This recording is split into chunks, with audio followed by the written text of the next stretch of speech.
किशोर अवस्था में जब कृष्ण और बलराम वृंदावन से मथुरा आकर कंस से मिले थे, उस वक्त एक बहुत ही मजेदार घटना घटी थी।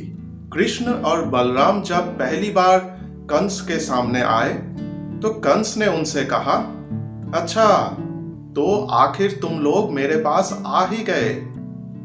देखो, किसी ने भविष्यवाणी की थी कि तुम्हारे हाथों मेरी मृत्यु होगी। मैं इस बात को लेकर बहुत परेशान था।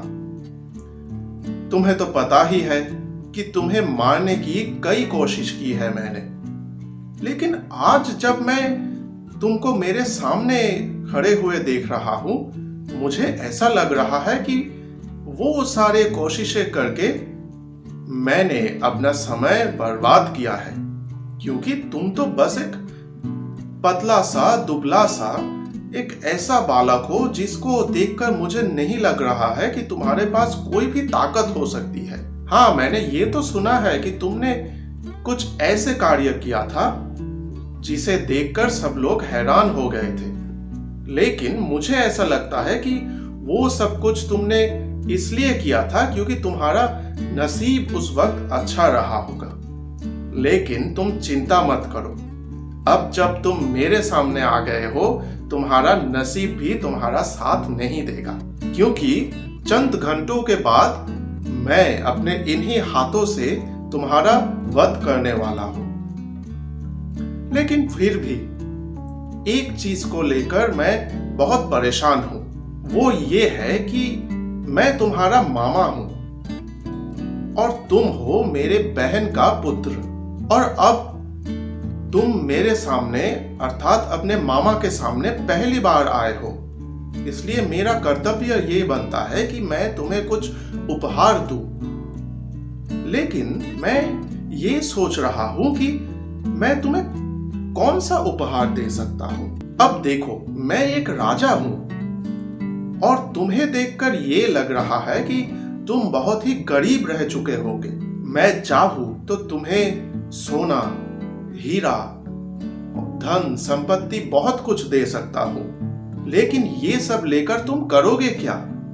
क्योंकि तुम्हारा आयु तो बस खत्म होने ही वाला है। वो सब कुछ अगर मैं तुम्हें दे दूंगा तो तुम उन सब चीजों को कभी भी इस्तेमाल नहीं कर पाओगे, इसलिए मैं तुम्हें दूं क्या? अब देखो, यहां आकर सबसे पहले तुमने मेरे पैरों को छुआ था और मुझे प्रणाम किया था। अब विडंबना ये है कि मैं तुम्हें आशीर्वाद भी नहीं दे सकता, क्योंकि मैं कैसे तुम्हें विजयी भव, आयुष्मान भव आदि वाक्य कह सकता हूं जब मैं खुद अपने इन हाथों से तुम्हें मारने वाला हूं। इसलिए मैं धर्म संकट में आ गया हूं। अब तुम ही बताओ कि तुम्हें क्या चाहिए। अब कृष्ण में एक ऐसी बात थी कि वो सदा प्रसन्न रहते थे। ये जो कला उनके अंदर था सदा प्रसन्न रहने की, इनको उन्होंने बहुत अच्छी तरीके से रब्त किया था।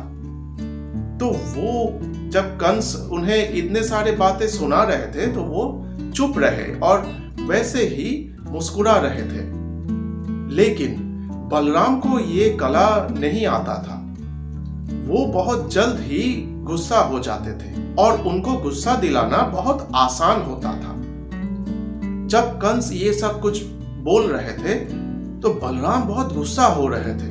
उन्हें लग रहा था कि मैं खुद अभी कंस को वध कर देता हूं, लेकिन वो अपने छोटे भाई को बहुत मानते थे, इसलिए जब तक उनके तरफ से कोई इशारा नहीं आ रहा था वो चुप होकर खड़े थे। अब कंस ने दोबारा कृष्ण से कहा, देखो, मेरे पास बर्बाद करने के लिए ज्यादा वक्त नहीं है। तुम पूछो, तुम मांग लो, तुम्हें जो कुछ भी चाहिए। कृष्ण जी थोड़ा मुस्कुराए और उन्होंने कहा, मामा श्री, आपने यथार्थ कहा है कि सोना, गहना, धन संपत्ति ये सब कुछ मेरे किसी भी काम के नहीं है, क्योंकि इन सब के ऊपर मेरा कोई आकर्षण तो है ही नहीं। उसके बाद आपने कहा आशीर्वाद की बात। सही है, मैं आपसे एक आशीर्वाद ही मांगूंगा, मैं आपसे एक वर मांगूंगा। अब कंस हैरान हो गए।